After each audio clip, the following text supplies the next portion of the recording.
ఇందిరమ్మ ఇండ్ల పైలట్ ప్రాజెక్టులో భాగంగా కోహెడ మండలం పోరెడ్డిపల్లి గ్రామానికి చెందిన రాజవ్వ నిర్మించుకుంటున్న ఇందిరమ్మ ఇంటి వద్దకు 1,00,000 చెక్కును మండల ఎంపీడీఓ కృష్ణయ్య, మండల కాంగ్రెస్ పార్టీ అధ్యక్షులు ధర్మయ్య లబ్ధిదారునికి అందించారు.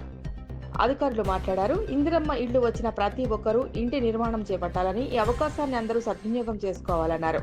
ఈ పంపిణీ కార్యక్రమంలో గ్రామ కార్యదర్శి Jyoti, Indiramma committee member, youth Congress Siddipet జిల్లా ప్రధాన కార్యదర్శి మందా శ్రీనాథ్, మహర్షి మరియు గ్రామ కాంగ్రెస్ పార్టీ నాయకులు, గ్రామ యువకులు పాల్గొన్నారు.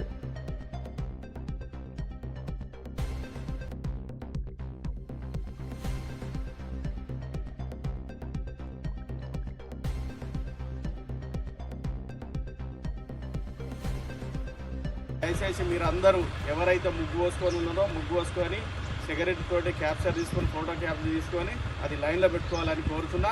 ఇంకోటి, ఇంత అవకాశం అయితే ఏ గ్రామానికి రాదు. ఈ గ్రామం మనకు మంత్రి పొన్నం ప్రభాకర్ ఉండడం, అందులో నేను అధ్యక్ష పదవికి ఇక్కడ రావడం, ఈ గ్రామాన్ని ఎన్నుకోవడం, ఈ గ్రామం అదృష్టంగా భావిస్తే ఇప్పుడు జీవితంలో ఒక 50-60 సంవత్సరాలు ఇల్లు కొనసాగుతాయి. 60 ఏళ్ళు మన తరం పోతుంది, ఇంకో తరం పోతుంది, ఇంకో తరం పోతుంది. అట్లాంటప్పుడు మీరు అందరు కట్టుకోవాలని మరీ కోరుతున్నా. మరి ఇంటింటికి కూడా నేను రేపో ఎల్లుండో ఇంటింటికి కూడా ఎవరైతే ముగ్గు పోసుకోలేదో వాళ్ళని ఖచ్చితంగా 100% పోసుకోవాలి, కట్టుకోవాలి. ఈ అవకాశం మళ్ళీ ఇప్పుడు రాదు. ఆ అవకాశాన్ని మీరు సద్వినియోగం చేసుకున్నట్టుంటే భవిష్యత్ తరాలకు కూడా, మీ పిల్లలకు కూడా